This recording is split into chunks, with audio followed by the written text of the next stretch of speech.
Bonsoir à tous. À la une de ce journal, un regain d'insécurité dans les principales villes du Cameroun. Des braquages et agressions à main armée se multiplient à Douala et Yaoundé. Des populations s'inquiètent de l'ampleur du grand banditisme. Face à ce fléau grandissant, que font les autorités? Élément de réponse en ouverture de ce journal. Malgré les concertations entre le gouvernement et des syndicats, les promesses ministérielles n'ont pas désamorcé la grève des enseignants des universités publiques. Une cessation des activités académiques a été observée sur certains campus universitaires. Et vous verrez dans ce journal comment cette paralysie des universités impacte sur la communauté estudiantine. Et dans l'escale internationale, Ali Bongo Ondimba, le président du Gabon, doit poursuivre sa convalescence au Maroc. L'annonce est de Sylvia Bongo Ondimba, première dame du Gabon, qui communique désormais en lieu et place des pouvoirs publics gabonais. Nous en parlerons dans la page internationale du 20h.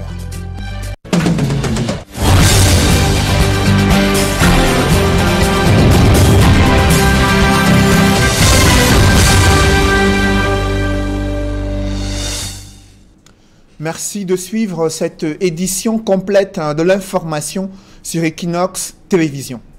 Les présumés assassins de l'artiste Avenir Ava sont aux arrêts. Selon la police judiciaire, ce sont des spécialistes de braquage et d'agression à main armée. Les premiers éléments de l'enquête révèlent que ces présumés bandits ont un mode opératoire bien connu et un nombre record de victimes enregistrées en l'espace de quelques jours à Yaoundé. Le récit des faits avec Marcelin Gansop. L'exposition des armes du crime a fait tiquer plus d'un, avant qu'au bout de quelques minutes de suspense, l'on ne colle finalement des visages à leurs utilisateurs. Il s'agit de Amadou Djikam, 35 ans, Lobé Loïc, 29 ans, et Atezoué Ambroise, âgé de 34 ans. C'est ce dernier qui a tiré la balle qui a été fatale à Avenir Ava dans la nuit du 15 au 16 novembre 2018. J'ai dit je ne suis pas sorti de chez moi pour ôter la vie à qui que ce soit. C'est un vol en mer qui a mal tourné. Je suis arrivé lorsqu'il garait son véhicule et puis lorsque lui ai demandé de me remettre l'argent, il m'a fait comprendre que je ne pouvais pas. On a fait le tour de la voiture, il avait sa main derrière. Pour l'effrayer, j'ai tiré une balle entre ses pieds. Il m'a parlé en patois que je ne peux rien. Les gens ont commencé à ouvrir leur porte en voulant m'échapper, puisqu'il avait toujours sa main derrière. Je ne savais pas ce qu'il avait derrière. En voulant m'échapper, j'ai essayé de mettre une balle en l'air. Bon, je n'ai pas pris la formation, je n'ai pas appris à manipuler les armes.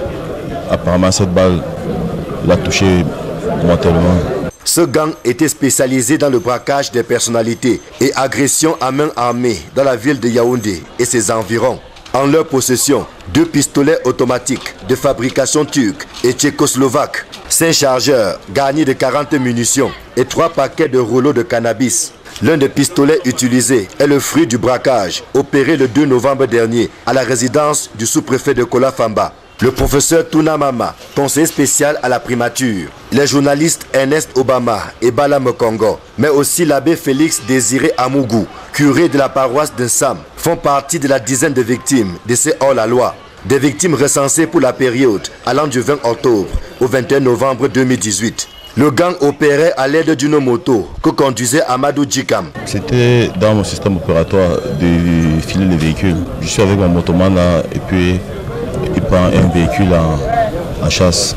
Le course a été stoppé net par les fins limiers de la division régionale de la police judiciaire du centre. Les présumés assassins de l'artiste Avenir Ava et auteurs de plusieurs braquages, tous des repris de justice, attendent de répondre de leurs actes devant les juridictions compétentes. Une autre scène de crime observée cette fois-ci dans une banlieue située dans le 3e arrondissement de Douala, c'est la découverte du corps d'un homme non identifié et selon des témoins, les traces recouvrées sur son corps laissent entrevoir un crime commis par des personnes qui n'ont pas été retrouvées jusqu'ici.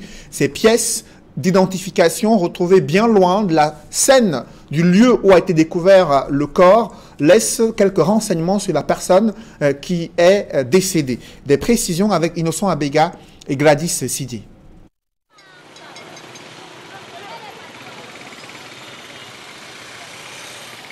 La matinée du 27 novembre 2018 a été très agitée pour les populations du quartier PK10 suite à la découverte macabre du corps sans vie d'un homme.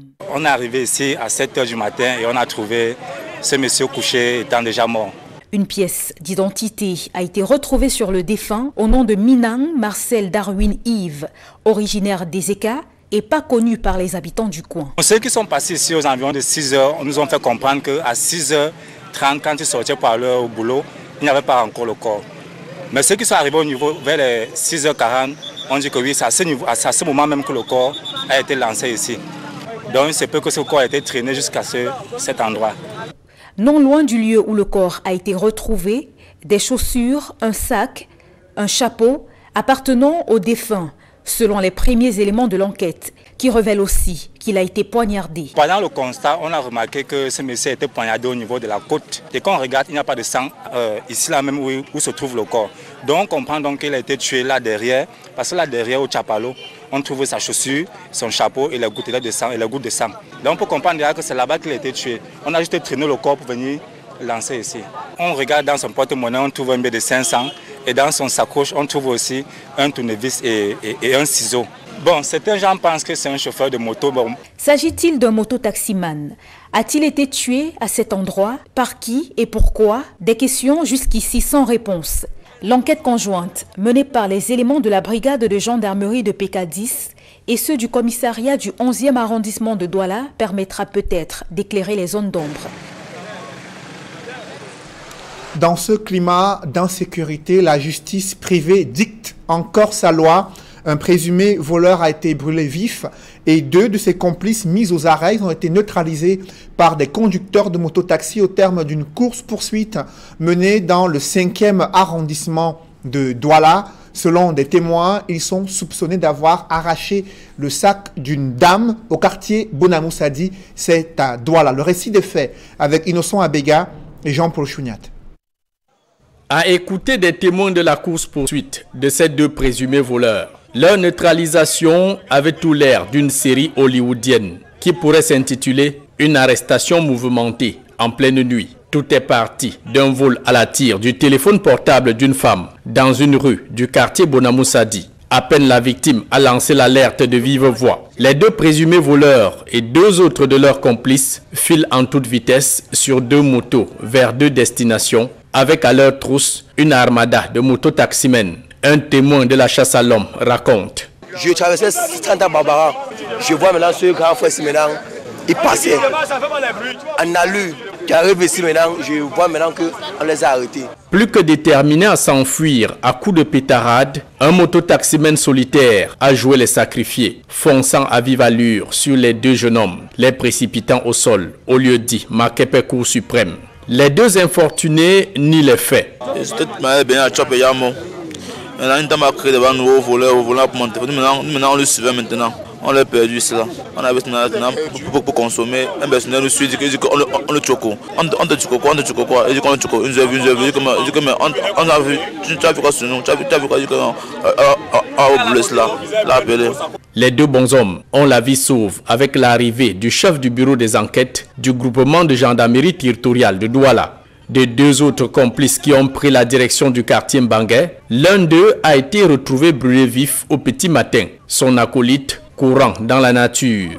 Je constate devant ma boutique un corps et il y a précisément 3 semaines qu'on a cambriolé ma boutique, on a tout dévalisé à l'intérieur. Donc, nous sommes un peu rassurés. Des premiers éléments de l'enquête, les 2 motos en leur possession ont été volées. Le nommé Kameni Charlie est présenté comme un repris de justice, habitué aux navettes entre les cellules de service de sécurité et la prison centrale de Douala. La dernière fois où on t'a libéré, c'était laquelle tribunal? Donc tu m'as envoyé au TP. Donc tu m'as envoyé à Bonanjo. Et maintenant, quand tu es sorti, tu as mis combien de temps? 4 mois. 4 mois. Bon, aujourd'hui, là, tu as recommencé. Qu'est-ce qui se passe? Je ne peux pas recommencer, chef. Je ne peux pas recommencer. De sources bien introduites des milieux de la sécurité, le bonhomme bénéficierait de solides appuis dans les milieux judiciaires.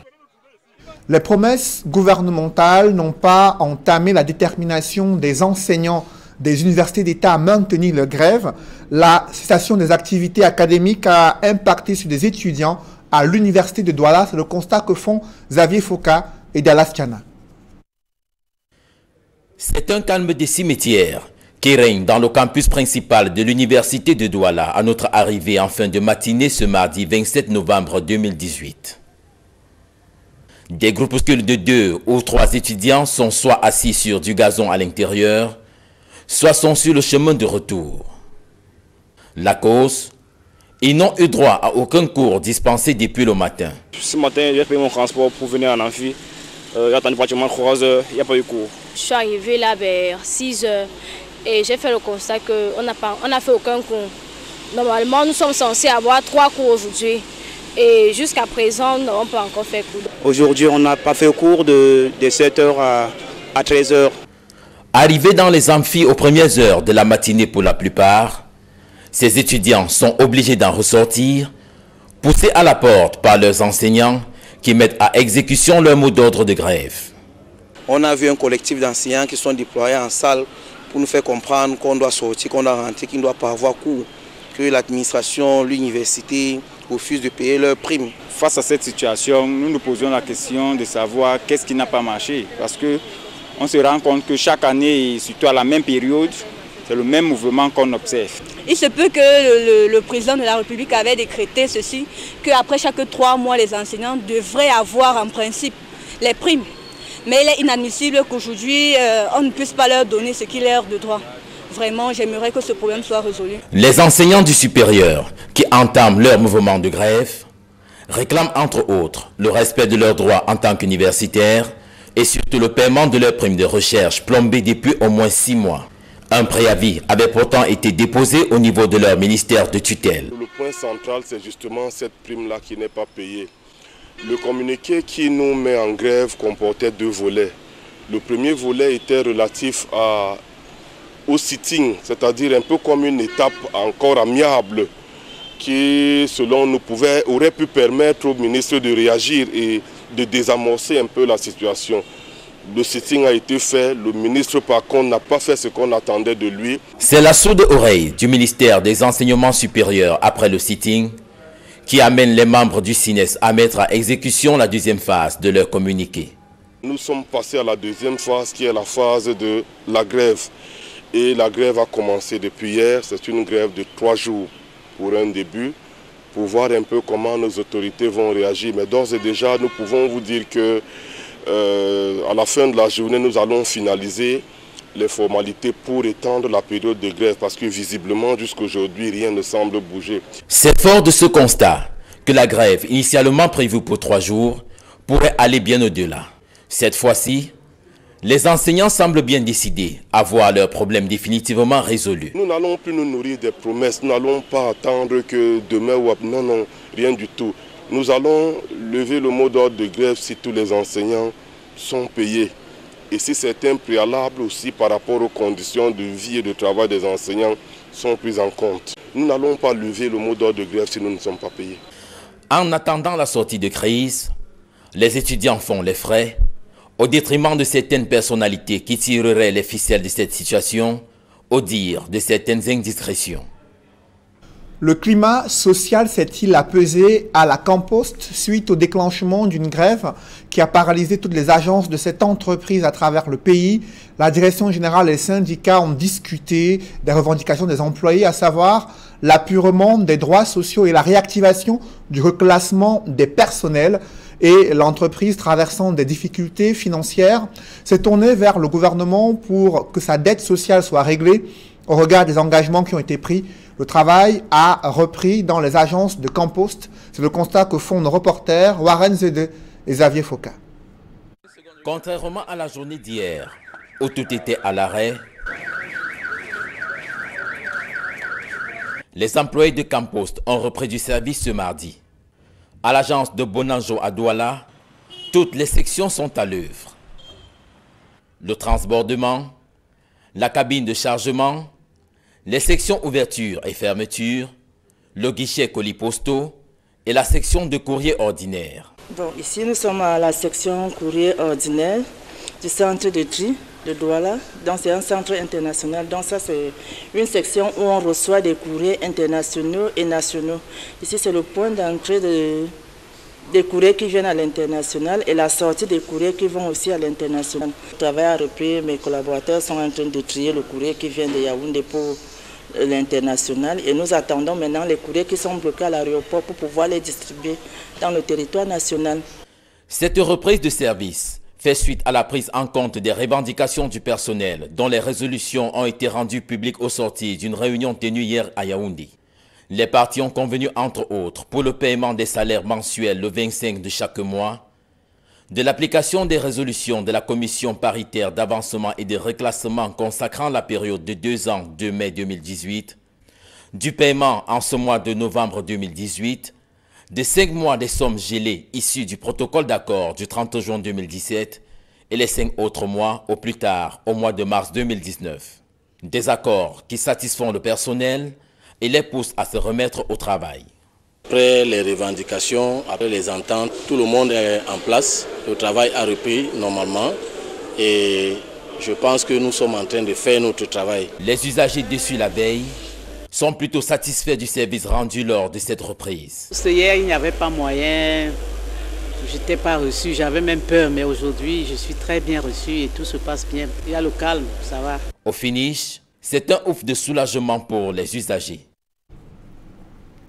Dans le reste de l'actualité, l'histoire sociopolitique du Cameroun racontée par les archives sonores des documents qui datent des années 60 et 50, qui permettent de retracer à la fois la lutte pour l'indépendance du Cameroun, mais aussi les premières sessions parlementaires au Cameroun.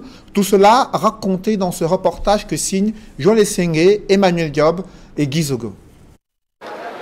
À l'occasion de la conférence annuelle du Conseil international des archives à Yaoundé, un véritable inventaire est dressé à travers une exposition d'archives sur la marche du Cameroun. Nombre de domaines sont passés en revue, faisant ainsi affleurer l'histoire plus ou moins récente du Cameroun. On s'est basé sur l'histoire camerounaise, culturelle, politique, sportive. On a pris plusieurs types de documents. Mises les unes avec les autres, les archives ainsi ressuscitées font revivre avec beaucoup de réalisme le traité germano-douala du 12 juillet 1884, une vue de Yaoundé avant l'indépendance, puis après l'indépendance, le matériel pour tournage vidéo qui a gardé de précieux souvenirs, mais aussi des temps forts sportifs, comme l'élimination du Cameroun en demi-finale par le Congo, lors de la 8e Coupe d'Afrique des Nations de football en 1972 à Yaoundé. Ce que nous souhaitons, d'abord, c'est que les visiteurs connaissent les archives camerounaises. Pour être honnête, très peu de gens connaissent qu'on a même des archives au Cameroun. À quoi servent ces archives? C'est pour faire connaître au grand public que nous avons des archives et que ces archives nous sont utiles à nous tous. À l'appui de ces repères historiques souvent matérialisés par des objets et des images, une abondante littérature documentée est également mise en avant pour faire connaître le Cameroun. Nous avons Danse du Cameroun qui est un document sur la danse. Nous avons pris un des documents touristiques. Douala est la région du Vouri, ça nous explique Douala. Et ici, ça c'est une revue touristique qui souhaite la bienvenue aux visiteurs et leur explique ce que c'est que le Cameroun. Dans cette même veine, une attention est portée sur l'intérêt à susciter parmi les jeunes pour garder allumée la flamme de l'histoire du Cameroun à l'avenir. Quand nous exposons à la direction des archives même, nous recevons beaucoup de jeunes. Même ceux des écoles primaires, ils viennent découvrir ce que c'est que les archives nationales.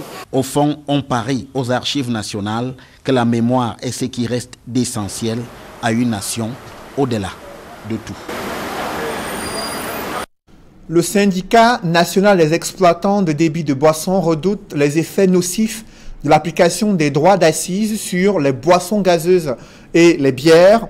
Le prix final de ces produits pourrait grimper en flèche et le chiffre d'affaires chuter de façon drastique. Il redoute que la majorité des consommateurs se tournent vers les whisky en sachet. L'alerte a été lancée à Yaoundé. Emmanuel Diop et Marcelin Gansop. Alors que la loi de finances 2019 est en voie d'être adoptée au Parlement, Le syndicat national des exploitants de débit de boissons monte au créneau pour dénoncer la hausse annoncée du prix des boissons et notamment de la bière. C'est, n'est-ce pas, la conséquence, n'est-ce pas, de la loi des finances 2019 qui, à son article 135, n'est-ce pas, a prévu un rabattement, n'est-ce pas, de 10%, au lieu de 20% comme par le passé, comme l'article ancien des droits d'assises. Et ça aura pour conséquence, n'est-ce pas, l'augmentation au final, n'est-ce pas, du prix de la bière si cette loi est adoptée en l'espèce.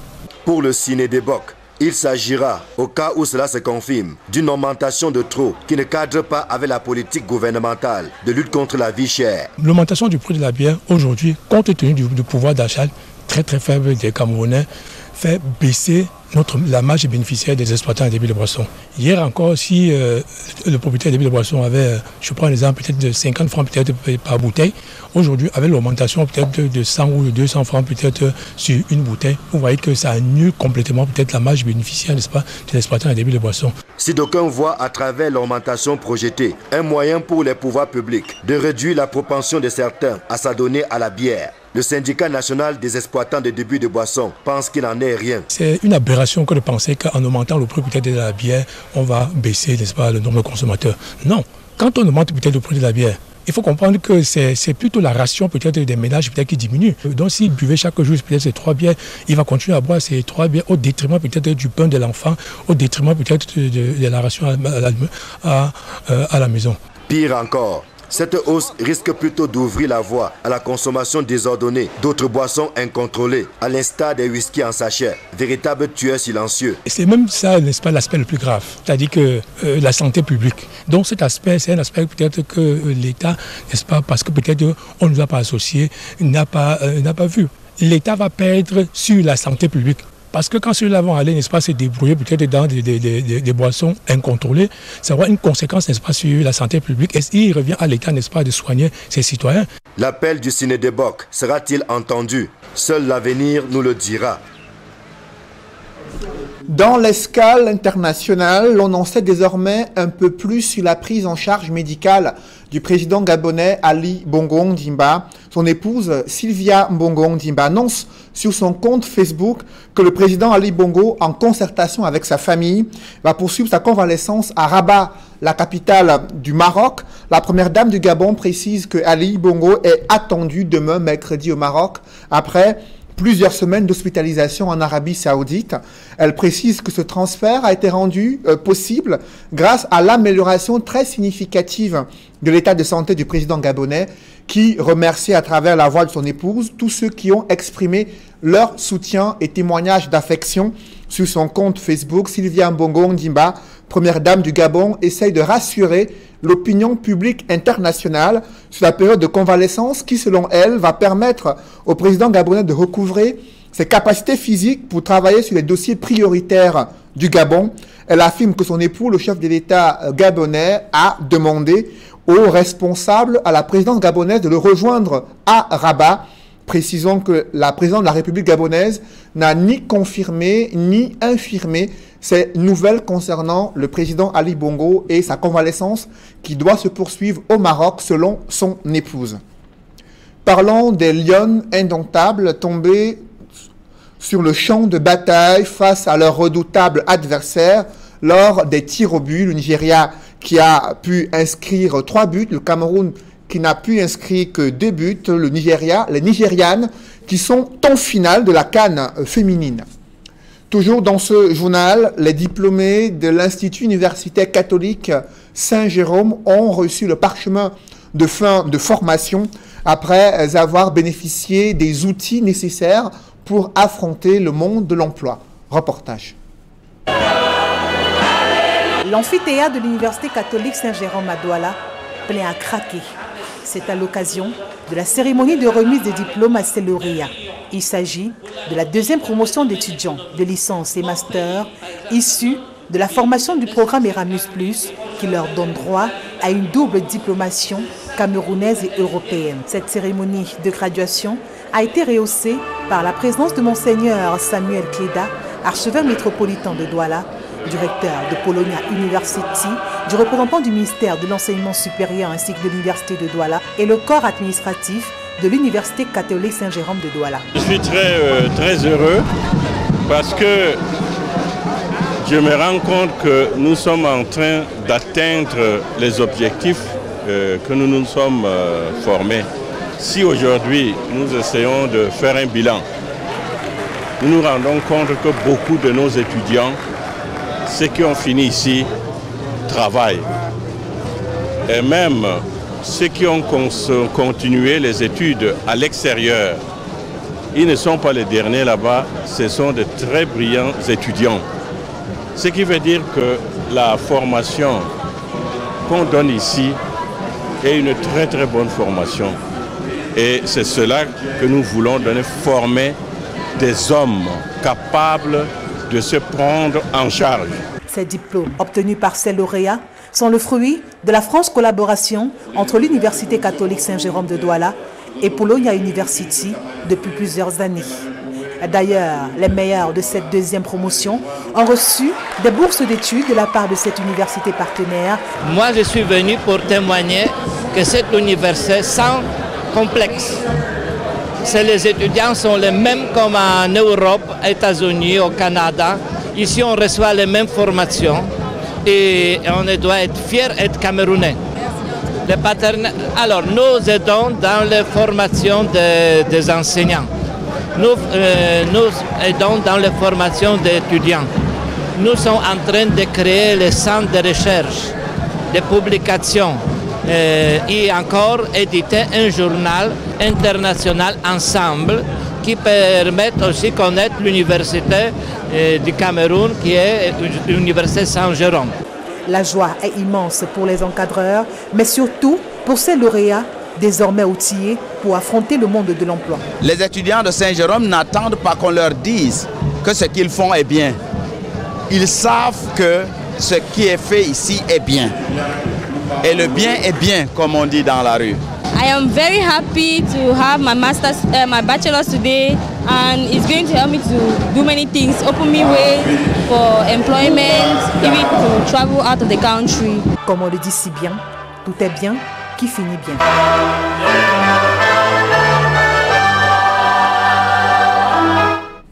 Restons dans les amphithéâtres où Orange Cameroun soutient un séminaire pédagogique à l'intention des assistants de l'Université de Yaoundé 2. D'autres précisions dans ce reportage. Il y a quelques semaines, Orange Cameroun a matérialisé une convention avec l'Université de Yaoundé 2 SOA sur la digitalisation de cette institution universitaire. Cette convention va à la suite de ce que nous avons déjà signé avec l'Université de Ngaoundéré, de Tchang et de Marois. Il s'agit tout simplement d'accompagner nos jeunes étudiants dans leur évolution avec les nouvelles technologies de l'information et de la communication, dans la digitalisation des universités au Cameroun et dans la mise en place d'un accompagnement par des stages en entreprise, par un soutien permanent à l'évolution de leur cursus en matière de technologie, d'information.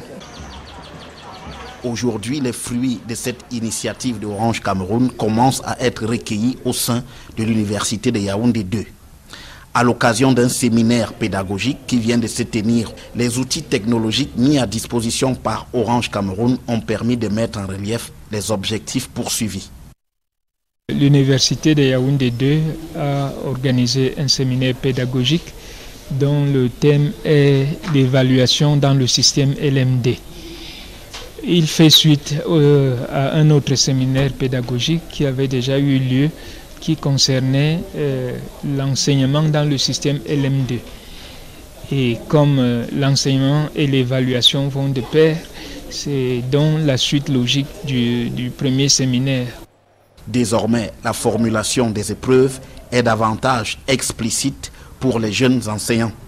Il s'agit de donner des compétences aux enseignants, aux jeunes enseignants, parce qu'il s'agit surtout des assistants qui sont là pour renforcer leurs compétences dans l'organisation et la mise en œuvre d'une évaluation. La portée de l'événement, soutenu par Orange Cameroun, a mobilisé jusqu'au recteur de l'Université de Yaoundé 2 qui s'est plié à l'exercice en dispensant une leçon. tout premier exposé était assuré par monsieur le recteur lui-même et qui expliquait la politique du renforcement pédagogique pour viser l'excellence pédagogique afin d'atteindre les objectifs de sa vision qui sont la visibilité, l'attractivité et la compétitivité de l'Université de Yaoundé 2. Cette concrétisation du partenariat entre Orange Cameroun et l'Université de Yaoundé 2, après d'autres universités, s'inscrit dans la large vision de cette entreprise de téléphonie mobile qui fait du soutien à l'enseignement supérieur l'une de ses priorités au Cameroun. Mesdames, messieurs, c'est la fin de ce journal. Merci de l'avoir suivi. Juste après cette édition de 20h, retrouvez Serge Alain Autou et ses invités pour le débrief du journal sur le plateau d'Equinox Soir. Serge Alain. Sylvia Bongo Ondimba brise l'omerta autour de l'état de santé de Ali Bongo Ondimba. La première dame du Gabon qui annonce la poursuite de la convalescence du président gabonais au Maroc. Elle précise qu'il a accepté, Ali Bongo a accepté la demande qui a été formulée par le roi du Maroc, Sa Majesté Mohamed VI. Elle fait savoir que dans un bref délai, il va recouvrer toutes ses capacités physiques pour travailler sur les dossiers prioritaires du Gabon. Et elle est allée bien plus loin en se faisant porte-parole de la voix du président gabonais qui demande à ses principaux collaborateurs de le retrouver à Rabat lorsqu'il sera installé pour travailler pour le Gabon. Ok, c'est donc l'essentiel de cette deuxième partie qui en soit dans le débrief. Bonne soirée à vous, Cédric. Bonne soirée à vous, Serge Alain. Rendez-vous demain 20h. Rendez-vous demain. Madame, Monsieur, le débrief tout à l'heure, ce sera toujours en compagnie de nos 4 débatteurs.